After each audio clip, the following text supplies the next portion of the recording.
तमाम महाराष्ट्रातील माझ्या सर्व विद्यार्थी मित्रांचं आपल्या संदीप आरगडेज इन्स्टिट्यूट या यूट्यूब चॅनलवर सहर्ष स्वागत आहे. मित्रांनो, आज आपण बूस्टर टेस्ट सिरीज जी 7.0 जी स्टार्ट झाली त्याचा पेपर क्रमांक 2 टेस्ट क्रमांक 2 पाहतोय. मित्रांनो, सांगितल्याप्रमाणे प्रत्येक बूस्टर टेस्ट सिरीजचे 3 पेपर आपण यूट्यूबवर घेतोय, जेणेकरून असा यूट्यूबवर सराव होईल. बाकीचे पेपर तुम्हाला ॲपवरती मिळणारे एक्सप्लेनेशन, टेलिग्रामला मी डेली 12 वाजता पेपर शेअर करतोय, ते पेपर सोडवा. पेपर सोडवणं गरजेचं आहे, कारण सध्याच्या काळामध्ये टेस्ट सोडवणं ही काळाची गरज आहे. कारण डेटा अख्ख्या महाराष्ट्राने वाचलाय, प्रिपरेशन सगळ्यांनी केलंय, पण जो प्रॅक्टिस करेल पेपर घेऊन त्याचं काम होणार. मग आपण गणिताची जबाबदारी घेऊन फक्त गणिताच्याच 20 प्रश्नांची टेस्ट म्हणजे बूस्टर टेस्ट सिरीज ही आपण घेतोय. याचा फायदा 100% होईल. दररोज सोडवत राहा, परीक्षेला तुम्हाला फायदा होईल. बघा, बूस्टर टेस्ट सिरीज 7.0 मधला पेपर दुसरा आपण पाहतोय. त्याचे एक्सप्लेनेशन पाहत असताना पहिला मुद्दा, तुम्ही सगळ्यांनी पहिला हार्ड कॉपी जी आहे पुढे ठेवायची आहे. लाल रंगाचा पेन घ्यायचा आहे आणि त्याने जे काही पॉइंट्स तुमचे चुकलेत, जे काही पॉइंट्स तुम्ही कव्हर करायला पाहिजे होते, ते त्या बाजूला लिहायचे आहेत. करेक्ट, लक्ष ठेवा. बघा, पहिला प्रश्न काळजीपूर्वक वाचून अशी विधान जोडी निवडा. अशी विधान जोडी निवडायची आहे की ती नेहमी असत्यच असणार. नेहमी असत्य, कायम चुकीचे असणार. आता यातली कोणती? नेहमी म्हणजे कायम, कधी सत्य कधी असत्य नाही, कायमच असत्य. आता यातलं पर्यायाशिवाय पर्याय नाही. अशा वेळेस नेहमी पर्याय चौथ्यापासून ट्राय करायचा. क आणि ड ही नेहमीच असत्य असेल का? बघा, क काय सांगतोय, एकही प्राणी मांसाहारी नाही, म्हणजे प्राणी इकडं मांसाहारी इकडं, प्राणी एकही प्राणी मांसाहारी नाही, एकही प्राणी मांसाहारी नाही. आणि ड सांगतोय काही प्राणी मांसाहारी आहेत, काही प्राणी मांसाहारी आहेत. एकही प्राणी मांसाहारी नाही आणि काही प्राणी मांसाहारी शक्य आहे का? नाही. म्हणजे हे वाक्य कायमच चूक असणार, म्हणजेच ऑप्शन नंबर 4. बाकीचं बघायचं सुद्धा गरज नाही. इथं तुम्हाला कोणती गोष्ट कळली?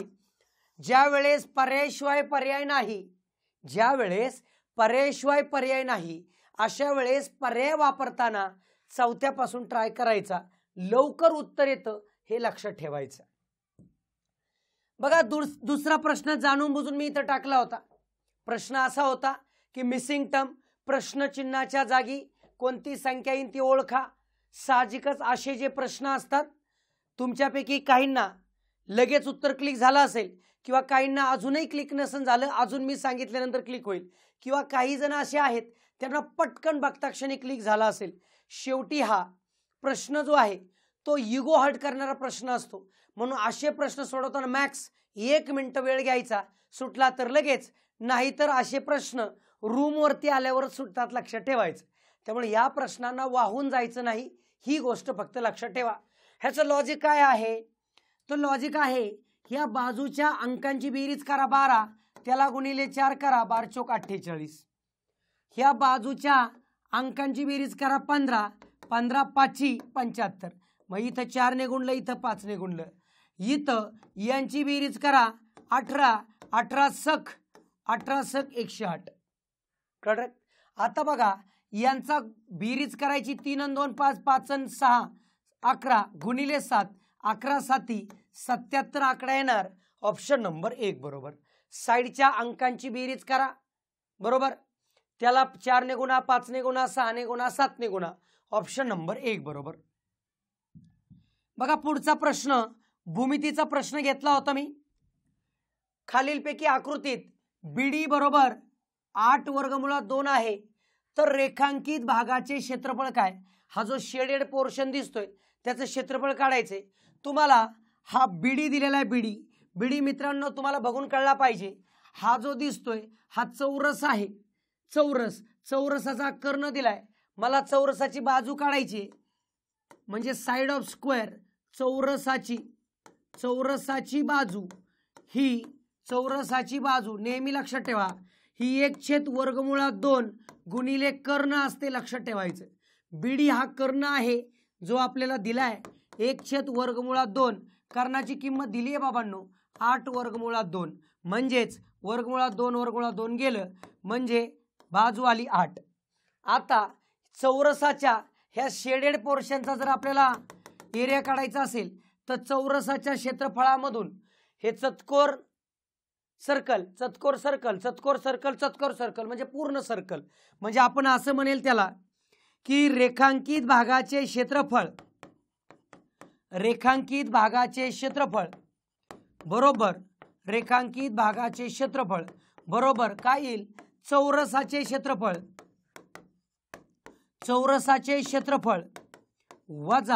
वजा काय येईल चौरसाचं क्षेत्रफळ वजा वर्तुळाचं क्षेत्रफळ, किंवा असं म्हणू शकता तुम्ही वर्तुळाचं म्हणा, कारण चौघांचं मिळून वर्तुळ तयार होते, वर्तुळाचे क्षेत्रफळ. आता चौरसाचं क्षेत्रफळ सूत्र माहित आहे तुम्हाला. चौरसाचं क्षेत्रफळ सूत्र काय आहे? चौरस जो असतो तो त्याचं क्षेत्रफळ सूत्र बाजू वर्ग असते, बाजू वर्ग आणि याचं पाय गुणिले आर स्क्वेअर असते.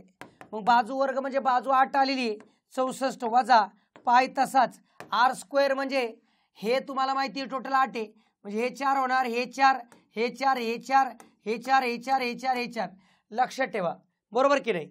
म्हणजे त्रिज्या 8 4 आहे, 4चा वर्ग 16 म्हणजेच 64 वजा 16 पाय 64 वजा 16 पाय ऑप्शन नंबर 3 बरोबर करेक्ट.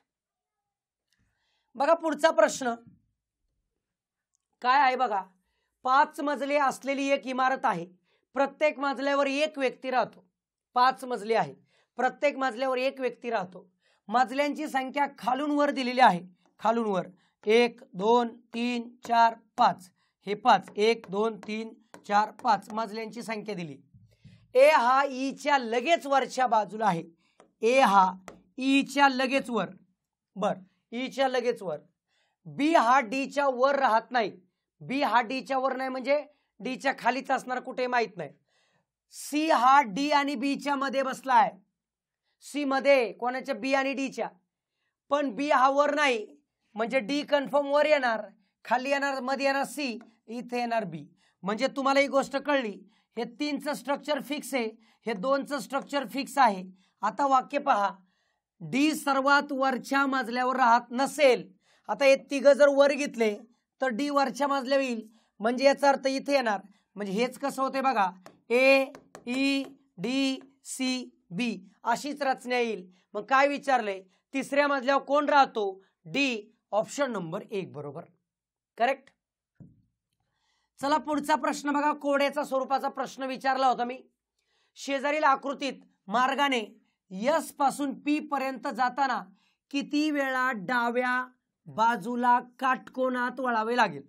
आता मित्रांनो एस पासून पी कडे जायचंय बघा, एस पासून इथं गेलं राईट टर्न, इथून इकडे गेलो राईट टर्न.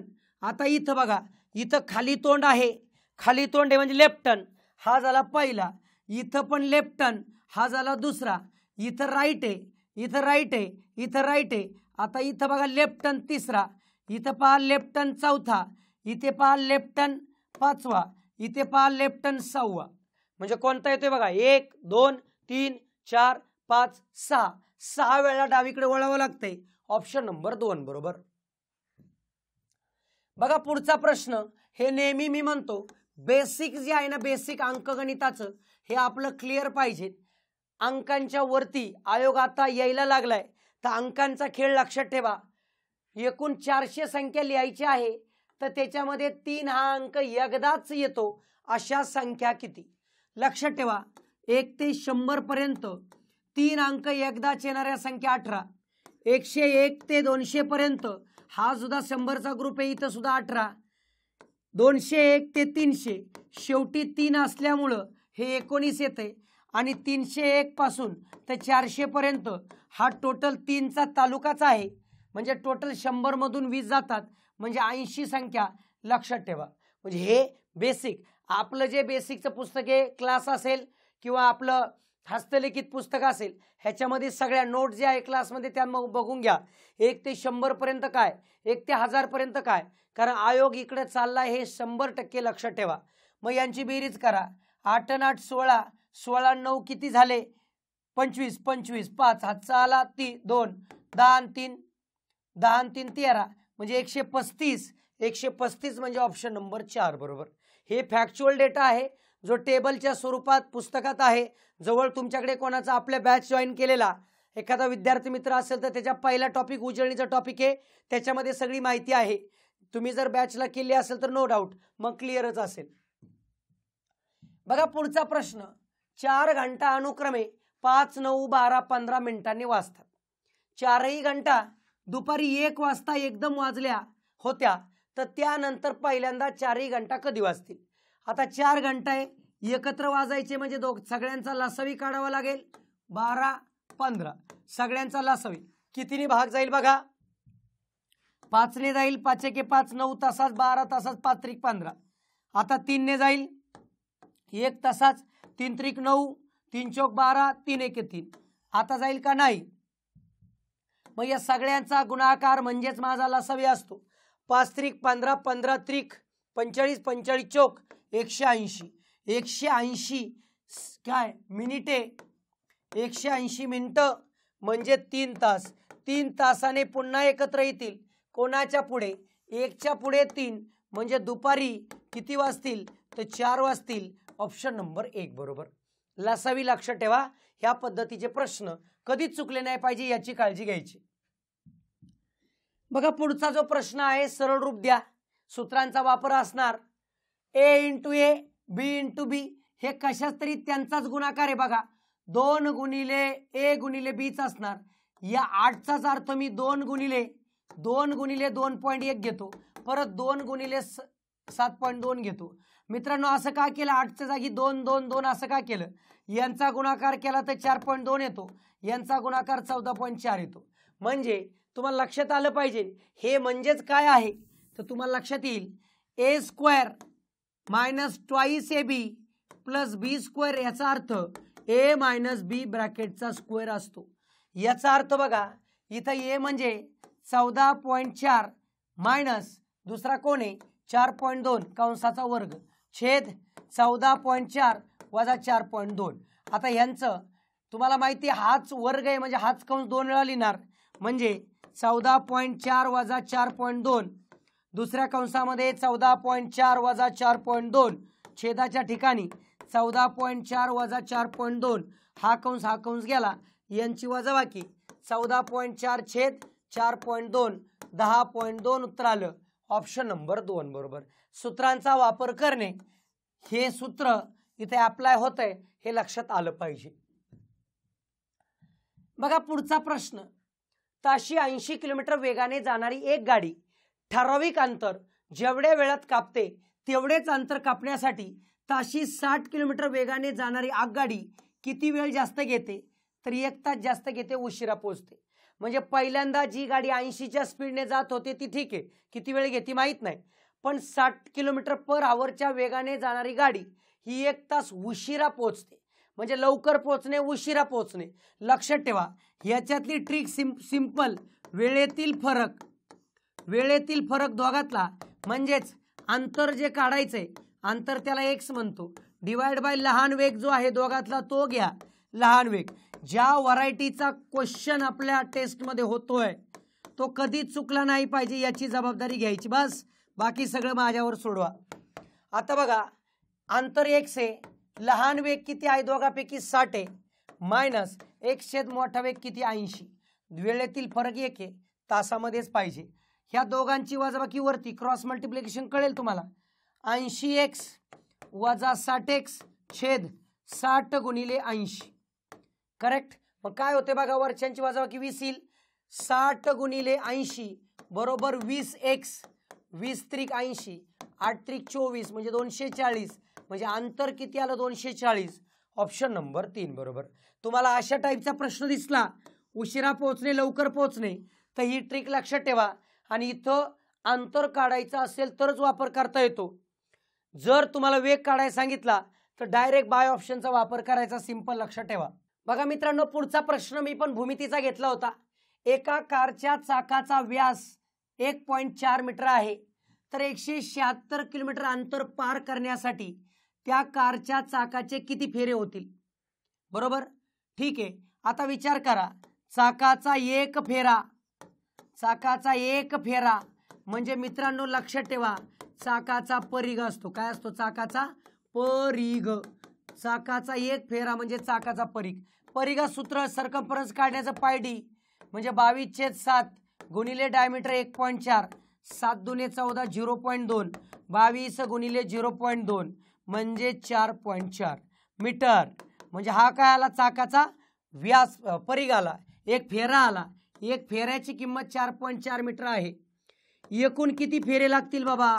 एकूण फेरे म्हणजेच लक्षात ठेवा अंतर भागिले परिघ. मग अंतर किती आहेत? 176 किलोमीटर आहे. मीटरमध्ये करायचे, गुणिले 1000 करा, भागिले 4.4. पॉईंट घालवायचा आहे, 0 वाढवा, 1000 तसाच, भागिले 44. यांचा भाग जर देत गेलो, 22 दुने 44, बरोबर की नाही? 22 8 0, यांचं केलं 40 आलं. 40 गुणिले 1000 म्हणजे 40,000 म्हणजेच ऑप्शन नंबर 2 बरोबर. करेक्ट. लक्षात ठेवा, या टाईपचा प्रश्न मागच्या टेस्टमध्ये, मागच्या बूस्टरमध्ये घेतला होता. नावं अंतर बदलणारे, बाकी काही बदलणार नाही. ज्या पॅटर्नचे प्रश्न आपल्या टेस्टमध्ये होतात चुकले नाही पाहिजे, एवढीच फक्त जबाबदारी घ्या, बाकी सगळं माझ्यावर सोडवा. बघा पुढचा प्रश्न. एका दुकानदाराने संत्री 36 रुपये डझन याप्रमाणे खरेदी केली. आता बघा, डझन म्हणजे 12 संत्री बरोबर 36 रुपये खरेदी, बरोबर. क्लिअर आहे? मग एक संत्री बरोबर खरेदी किती होईल बाबा? 36 भागिले 12, 3 रुपये खरेदी. 3 रुपये खरेदी होईल. आता पुढे सांगितले एका संत्रीची खरेदी किती झाली? 3 रुपये खरेदी, बरोबर. करून 40 रुपयाला 10 याप्रमाणे विकल्या. म्हणजे 10 संत्री बरोबर 40 रुपये विक्री.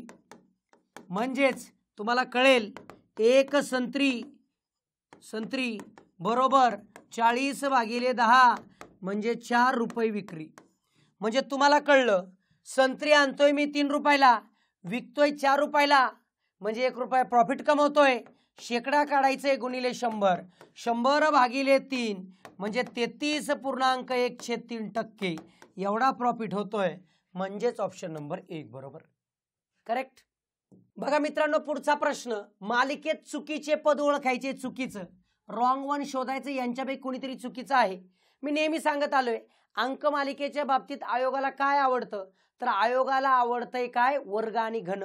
तर याचा विचार जर केला तर 2 म्हणजे 1चा वर्ग प्लस 1 आहे, 5 म्हणजे 2चा वर्ग प्लस 1 आहे, 10 म्हणजे 3चा वर्ग प्लस 1 आहे, 16 म्हणजे 4चा वर्ग प्लस 1 पाहिजे होता, म्हणजे इथं 17 पाहिजे होतं. 16 चुकीचा आहे. ऑप्शन नंबर 4 बरोबर. हा 5चा वर्ग प्लस 1 आहे, हा 6चा वर्ग प्लस 1 आहे आणि हा 7चा वर्ग प्लस 1 आहे, म्हणजेच 50. म्हणजे चुकीचं जे आहे ते 16 आहे, त्या जागी 17 पाहिजे होतं. ऑप्शन 4. बघा पुढचा प्रश्न. एका दुकानदाराने एका साडीची किंमत 15% कमी केली तर तिच्या विक्रीचा दर 30% वाढतो, तर कमाईत काय फरक झाला? वाढ घट. किंमत नाही दिली, साडीची किंमत 100 पकडायची, तिची किंमत कितीने कमी केली? 15ने, म्हणजे 85 भागिले 100 करायचं, गुणिले त्याची विक्री वाढली 130 भागिले 100 करायचं. बस जे काय उत्तर येईल ते. मग आता इथे बघा 100ला 100 कटले, बरोबर. 0ला 0 कटले, 5ने भागलं तर 5 दुने 10, 17 5 85, 17 गुणिले हे, याचा विचार करा 6.5, म्हणजे आता 17 5 85, आजचा आला 8, 17 सक दूरदर्शन 8, 110.5. म्हणजे लक्षात ठेवा होतं 100 झालं 110.5, म्हणजे 10.5 जास्त झालं, म्हणजे ऑप्शन नंबर 2 बरोबर. कळलं? सिंपल. तुमच्यापैकी एखादा असा जर करत असेल x + y + xy आपण 100 करतो सर मी, पहिल्यांदा कमी आहे -15, पण नंतर वाढ आहे +30, मायनस प्लस मायनस 15 गुणिले 30 भागिले 100 यांचं कॅल्क्युलेशन करून वजा 15 + 30 मायनस 45 भागिले म्हणजे 4.5 यांचं जरी केलं तर प्लस 10.5 येतो, म्हणजेच वाढ होते, जास्त होते 10.5. हे लक्षात येऊ द्या. ही ट्रिक आहे, ती 100ची मेथड आहे, लक्षात ठेवायचं. बघा पुढचा सहज सोपा प्रश्न ठेवला होता. एका सांकेतिक भाषेमध्ये मॅन हा शब्द असा लिहिला जातो, नेट हा शब्द असा लिहिला जातो, तर बॉर्न हा शब्द काय? मित्रांनो अक्षरमाला आहे ABCDEFGHIJKLM NOPQRSTUVWXYZ. बघा इथं हा जो आहे 1 2 3 4 5 6 7 8 9 10 11 12 13 14 15 16 17 18 19 20 21 22 23 24 25 आणि 26. हे लिहिण्याचं कारण की तुम्हाला कळावं. मग इथे बघा यम म्हणजे 14 आहे, यमचा खरं क्रमांक 13 असतो, म्हणजे 1 ने वाढून घेतलाय. येचा क्रमांक 2 आहे, अरे वाढून घेतलाय. एनचा क्रमांक 15 आहे, हो वाढून घेतलाय. म्हणजे जो क्रमांक आहे तो वाढवायचा आहे. नेटच्या बाबतीतही तीच गोष्ट आहे. म्हणजे बीचा क्रमांक 2 न घेता 3 घ्यावा लागेल, ओचा क्रमांक 15 न घेता 16 घ्यावा लागेल आणि एनचा क्रमांक 14 न घेता 15 घ्यावा लागेल. म्हणजे 3 16 15, 3 16 15, ऑप्शन नंबर 4 बरोबर. 3 16 15 करेक्ट. बघा पुढचा प्रश्न, सोपे सोपे प्रश्न मी शेवटी ठेवतोय, नेहमी लक्षात ठेवा. आपल्याला काही प्रश्न जर मध्ये अडकण्यासारखे असतील तर स्किप करून पुढे जायचं. पंकजपेक्षा प्रश्न काय विचारलाय बघा, लहान मोठेपणा आहे. सर्वात उंच कोण विचारलाय? उंच. लहान व्यक्ती उंच होऊ शकत नाही. पंकजपेक्षा संजय उंच आहे, पंकज गेला. वंदना ही काजल आणि पायलपेक्षा उंच आहे, पायलपेक्षा उंच आहे. संजयपेक्षा पायल उंच आहे, संजय गेला. म्हणजे सिंपल वंदना उत्तर आलं. मोठा व्यक्ती काढायचा असेल तर लहान लहान गायब करा. बघा पुढचा प्रश्न, 4 वर्षापूर्वी आई आणि तिची मुलगी यांच्या वयांचं गुणोत्तर 7:1 होतं. आता बघा कधी ही आई आहे आणि मुलगी आहे, रितसर आपण लिहू, नंतर पर्याय पद्धतीचा वापर करू. 4 वर्षापूर्वी आई, 4 वर्षापूर्वी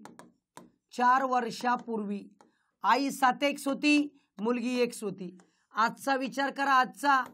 आज 4 वर्षांनी वाढणार आई, 7x + 4 x + 4. 4 वर्षांनंतर, 4 वर्षांनी म्हटलं तर आज मध्ये 4 मिळवायचे, 7x + 8 आणि x + 8 ही पण कंडिशन दिली. मग आज त्यांचं गुणोत्तर 3:1 आहे, म्हणजे 7x + 8 छेद x + 8 बरोबर 3/1. चला क्रॉस मल्टिप्लिकेशन करा. 7x + 8 बरोबर 3x + 24. हे वजा करा. 4x बरोबर हे वजा केले 16, x बरोबर 4, x बरोबर 4. x कोणाचं वय विचारले रे? कोणाचं वय विचारले? तर आईचं आजचं वय विचारले. आई साहेबांकडे जाऊया. आई 4, इथे 4 ठेवा. 7 × 4 + 2, 7 × 28 आणि 4, 28 आणि 4 32, म्हणजे आई 32 वर्षाची आहे. ऑप्शन नंबर 1 बरोबर करेक्ट. चला काय करूया आता, ही आईची वय आहे बघा, पर्याय पद्धतीचा वापर करूया. 4 वर्षापूर्वी आई आणि तिची मुलगी यांच्या वयांचं गुणोत्तर 7:1 होतं. आईचं वय विचारले मित्रांनो. 4 वजा करून 4 वजा करून 4 वजा करून 4 वजा करून 7 ने भाग गेला पाहिजे. 4 वजा केला 28, 4 वजा केला 24, 4 वजा केला 26, 4 वजा केला 32. ह्या तिघांना पण 7 ने जात नाही. झालं, डन, विषय संपला. म्हणजे तुम्ही पर्याय पद्धतीचा सुद्धा वापर करू शकता. गुणोत्तर प्रमाण जर म्हटलं तर हे आजचं वय आहे 4 वर्षापूर्वी, म्हणजे आजच्या वयातून 4 कमी करा, आईचं वय 7 ने भाग गेला पाहिजे. किंवा पर्यायाला 4 वाढवा, 4 वर्षानंतर कितीने भाग गेला पाहिजे? 3 ने गेला पाहिजे. सिंपल. अशा पद्धतीने तुम्ही न सोडवता सुद्धा एलिमिनेट करू शकता. दोन्ही पद्धत अवगत राहू द्या. लक्षात ठेवा, गुणोत्तर प्रमाण दिसल्यानंतर हे सोडवायच्या नादी नाही लागायचं. पहिलं पर्यायावरून उत्तर येते का पटकन बघायचं. जवळपास पर्याय एलिमिनेट होतात म्हणजे होतात. बघा पुढचा प्रश्न, 10 मिनिटात, दर 10 मिनिटात 15 सेकंद पुढे जाणारे घड्याळ, म्हणजे 10 मिनिटे जर म्हटलं तर किती सेकंद रे? 15 सेकंद पुढे. 10 मिनिटात 15 सेकंद पुढे जाते. मग मला सांगा 1 तासात किती जाईल? तर याला 6 ने गुणावा लागेल. 60 मिनिटाचा तास, याला 6 ने गुणू म्हणजे 90 सेकंद पुढे. म्हणजे तुम्हाला कळलं एका तासाला 90 सेकंद पुढे जाते. सकाळी घड्याळ बरोबर 6:30 वाजता अचूक लावले तर सायंकाळी 4:30 वाजता काय? सकाळी 6:30 ते 4:30 म्हणजे किती होतात? 10 तास होतात. 10 तास, एका तासाला 90 आहे, 10 गुणिले 90 म्हणजे 900 सेकंद. म्हणजेच मिनिटामध्ये करू, भागिले 60 करा, 15 मिनिट एवढं घड्याळ पुढे जाणार. कोणाच्या 15? तर 4:30च्या 15 म्हणजे 4:45. ऑप्शन नंबर 3 बरोबर, करेक्ट. बघा पुढचा प्रश्न. प्राणी संग्रहात बदक व ससे मिळून 36 आहेत. समीकरणांचा प्रश्न आहे. बदक एक्स म्हणूया आणि पुढचा आहे ससे वाय म्हणूया. ससे वाय. मित्रांनो दोघांची मिळून बेरीज 36 आहे. एक्स प्लस वाय बरोबर 36 येणार. पायांची संख्या, बदकाला 2 पाय आहे 2x, सशाला 4 पाय आहे 4x 4y बरोबर किती? 100. मग चला कॅल्क्युलेट करूया. ह्याला 2 ने गुणा किंवा ह्याला 2 ने भागलं तरी चालेल. 2 ने भागलं इथं x होईल, 2 ने भागलं 2 होईल, इथं 50. म्हणजे विचार करा दोन्ही वजाबाकी जर केली तर 2y मधून 1y गेला y, यांची वजाबाकी केली 14 म्हणजे y बरोबर 14. y म्हणजेच कोण? तर ससा 14 आहे आणि x म्हणजे किती? तर x म्हणजेच 36 वजा 14 म्हणजे x बरोबर 22. म्हणजे आता इथून काय कळलं मला? तर बदकांची संख्या 22 आली 22 आणि सशांची संख्या 14 आली, यांची वजाबाकी किती येते? 8. मग बदकापेक्षा ससे कितीने कमी किंवा जास्त आहेत? ससे किती आहे बाबांनो? 14. ससे कमीच आहे 8 ने. ऑप्शन नंबर 4 बरोबर. बघा पुढचा प्रश्न. ब्लड रिलेशनचा प्रश्न घेतला होता. गुणिलेचा अर्थ भाऊ होतो, भागिलेचा अर्थ वडील होतो, प्लसचा अर्थ बहीण होतो, मायनसचा अर्थ आई होतो. पण ब्लड रिलेशनचा प्रश्न सोडवताना इथं A B A B A B A B A B A B A B A B असं आहे का? एकदा क्रॉस चेक करायचं. कधी कधी अजून आयोगाने तसं विचारलं नाही, पण कधी कधी फिरवलं सुद्धा जाऊ शकतं. म्हणजे कसं? इथं बी ए असं सुद्धा दिलं जाऊ शकतं. म्हणजे ए मायनस बी म्हणजे बी ही ए ची आई असं दिलं जाऊ शकतं तुम्हाला फसवण्यासाठी, पण इथं दिलेलं नाही. हे कळलंय मला. तर खालीलपैकी कोणता पर्याय? क्यू हा केचा काका. कोण काका? क्यू काका. म्हणजे क्यू मेल पाहिजे. क्लिअर. क्यू मेल पाहिजे, क्यू मेल पाहिजे. गुणिलेचा अर्थ यम हा भाऊ आहे, क्यूचं जेंडर कळत नाही चूक. यन हा भाऊ आहे, क्यूचं जेंडर कळत नाही चूक. आता चेक करूया 3 आणि 4 पैकी कोणतंही. 1 बरोबर आलं तर ते असेल, 1 चुकलं तर दुसरं असेल. मग चला आपण 3 नंबर ट्राय करूया. क्यू गुणिलेचा अर्थ भाऊ. क्यू हा भाऊ आहे कोणाचा? तर यलचा. बर. यल भागिले म्हणजे मेल. यल हे वडील आहेत कोणाचे? आरचे. मग आर गुणिले आर हा भाऊ आहे कोणाचा? केचा. मग इथे बघून कळलं बघा, वडिलांचा भाऊ म्हणजे काका. क्यू हा काका आहे केचा. कन्फर्म झालं. ऑप्शन नंबर 3 बरोबर. ठीक आहे ना. चौथ्या ठिकाणी काका नाही होत, मामा होतोय. व्यवस्थित चेक करा. बघा शेवटचा प्रश्न. खालीलपैकी कोणते विधान सत्य आहे? सत्य. पडताळणी करायची, पर्यायाशिवाय पर्याय नाही. खालून ट्राय करायला पाहिजे.